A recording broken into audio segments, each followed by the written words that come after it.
সমুদ্রের ঢেউয়ের শব্দে ভরে উঠেছে পশ্চিমবঙ্গের জনপ্রিয় সমুদ্র শহর দীঘা।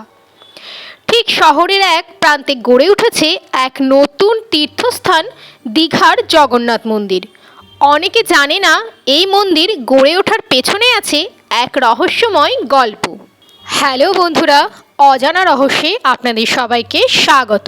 আজকে আমরা জানতে চলেছি দীঘার জগন্নাথ মন্দিরের কিছু রহস্যময় গল্প। বিপ্লব নামের এক যুবক ছিল দীঘার কাছাকাছি একটি গ্রামের বাসিন্দা। সাগরের ধারে বসে সে প্রতিদিন সূর্যোদয় দেখত আর ভাবত, এত সুন্দর জায়গায় যদি একটি পবিত্র মন্দির থাকতো তাহলে কত মানুষ শান্তি খুঁজে পেত। এক রাতে সে এক অদ্ভুত স্বপ্ন দেখে। স্বপ্নে এক বৃদ্ধ সাদা পোশাক পরা বলছেন, হে যুবক, তুমি জগন্নাথের ভক্ত। সমুদ্র যেখানে ভূমিকে চুম্বন করে সেখানেই গড়ে তোলো প্রভুর আবাস। বিপ্লব ঘুম থেকে উঠে থমকে যায়। সে ভাবে, এটা কি কেবল স্বপ্ন নাকি প্রভুর নির্দেশ। বিপ্লব মন্দির গড়ার কথা জানালে গ্রামের অনেকে হাসতে থাকে। কেউ বলল, সমুদ্রের এত কাছে মন্দির হবে, জলোচ্ছ্বাসে ডুবে যাবে। তবুও সে থামল না। সে গ্রামে গ্রামে ঘুরে তহবিল জোগাড় করতে লাগলো। ধীরে ধীরে কিছু মানুষের আশীর্বাদ ও সাহায্যে জমি জোগাড় হলো আর শুরু হলো নির্মাণ।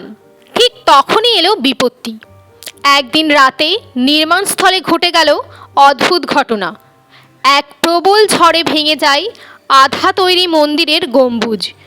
সবাই বলে এ তো অশুভ লক্ষণ, কিন্তু বিপ্লব হাল ছাড়ে না। সে বিশ্বাস করে সেখানে ঈশ্বরের ইচ্ছা, সেখানে বাধা কেবল পরীক্ষা। মন্দির প্রায় শেষের দিকে। তখন আবার একদিন স্বপ্নে সেই বৃদ্ধ দেখা দেন। বলেন, ভোরে তুমি মন্দিরের দরজায় যা পাবে সেটাই হবে মূর্তি স্থাপনের দিন। বিপ্লব ভোরে মন্দিরে এসে দেখে দরজার সামনে রাখা একটি কাঠের বাস্ক। খুলে দেখে তিনটি কাঠের মূর্তি, জগন্নাথ, বলভদ্র ও সুভদ্রার। কেউ জানে না কে রেখে গেছে। এই অলৌকিক ঘটনায় গোটা দীঘা স্তব্ধ।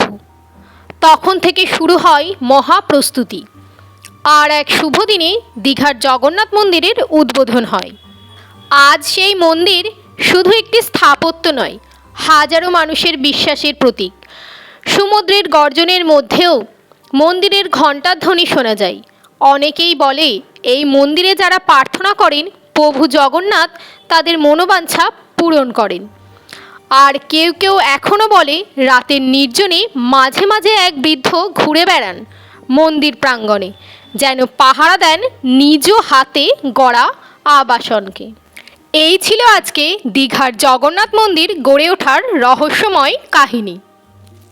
যদি ভিডিও ভালো লেগে থাকে তাহলে লাইক, কমেন্ট, শেয়ার এবং সাবস্ক্রাইব করে পাশে থাকবেন।